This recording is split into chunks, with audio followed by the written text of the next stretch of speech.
Twitter criticism. Let's read Pepe Escobar's Telegram channel.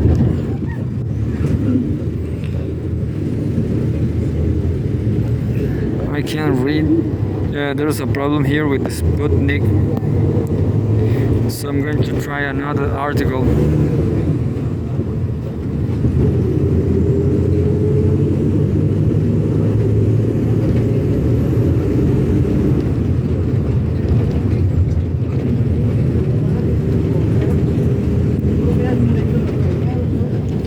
There's a news post on Pepe Escobar Telegram saying strategic culture that SU news.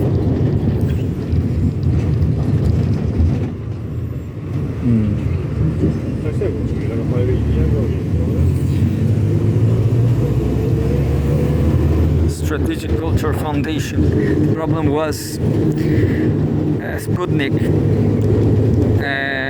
empire of piracy, blockades Iran and China. April 15, 2 days ago, Pepe Escobar wrote, Iranians are itching to fight in case the ceasefire collapses.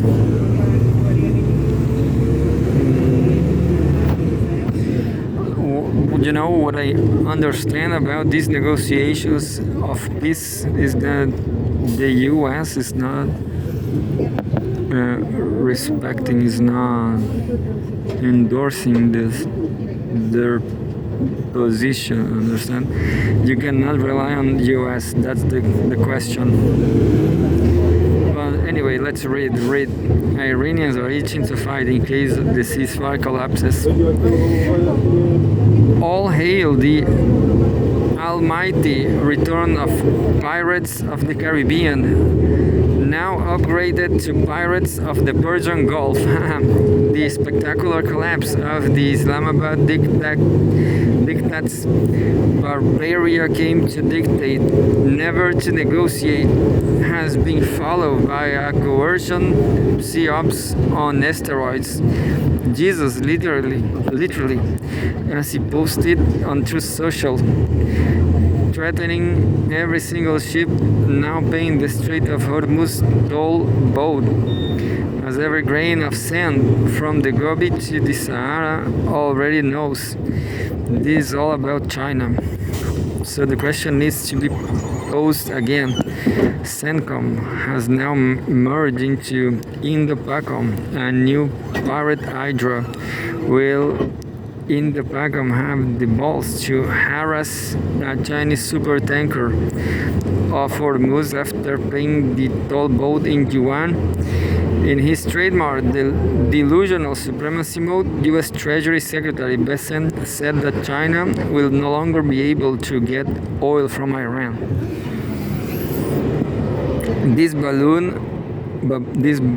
of Barbaria gimmick in fact translates as economic warfare against not only China but an array of mostly Asian nations, disturbing global energy flows, trade, and major shipping, transporting all manner of goods from the west down to the east and from the east to west. An oil blockade targeting not only China but also a great deal of multipolar world. Before the start of the American blockade, ships from only 5 nations could transit through the Strait of Hormuz. China, Russia, India, Iraq, and Pakistan. Once again, will Indo-PACOM dare to seize or sink ships from 4 nuclear powers? South Korea went a step ahead and sent a special envoy for direct negotiations with Tehran to guarantee safe passage through Hormuz and buy more cheaper oil and gas. As it stands, at least 26 South Korean tankers remain stranded. Now compare Bessent with Russian Foreign Minister Sergei Lavrov in Beijing after talking to Chinese Foreign Minister Wang Yi and being received in person by President Xi. quote, Russia can, without a doubt, compensate for the shortfall in resources that has arisen, end quote. Roughly 13% of China's oil imports come from Iran, approximately 1.38 million barrels a day, 13%. In parallel, Power of Siberia 1, operating at full capacity, delivers 38 billion cubic meters of gas a year of gas. And the Espo oil pipeline is hitting record highs. Interesting numbers, isn't it? Power of Siberia 2 may only become operational next year. Russia already supplies as much as 20% of China's oil. Quote unquote, compensate in Lavrov's terms means pushing sphere capacity to the limit, but that's doable. Iran, for its part, can count on an alternative pipeline and the Jask oil terminal with capacity for 1 million barrels a day, which completely bypasses the Strait of Hormuz. So far, 8 Chinese tankers transit via Hormuz since the blockade was announced. Moreover, China has as many as 1.3 billion barrels in inventories, enough to cushion some losses from Iran for months. And China will continue, in theory, to receive oil from tankers departing from other non-Iranian Persian Gulf ports. They will still need to pay the toll booth. The big question is how long Iran and China, for that matter, will tolerate the shadow fleet being directed by Indo-PACOM without a ballistic response. Subtitle.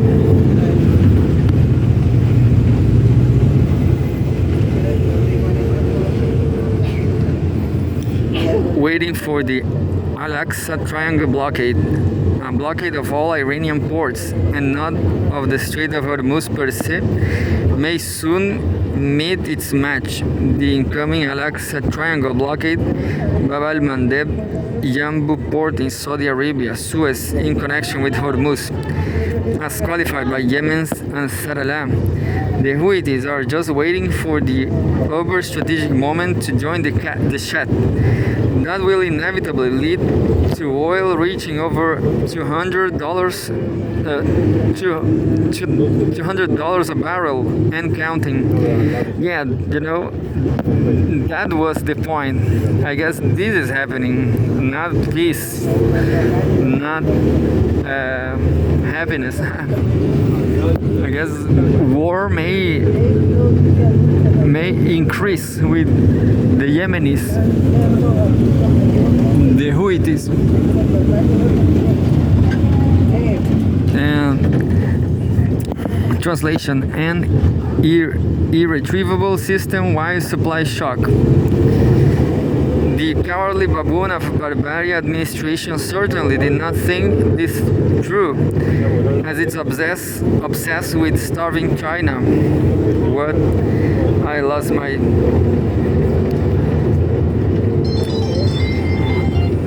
As it's obsessed with starving China. I guess I'm not going to make it, but it's cool.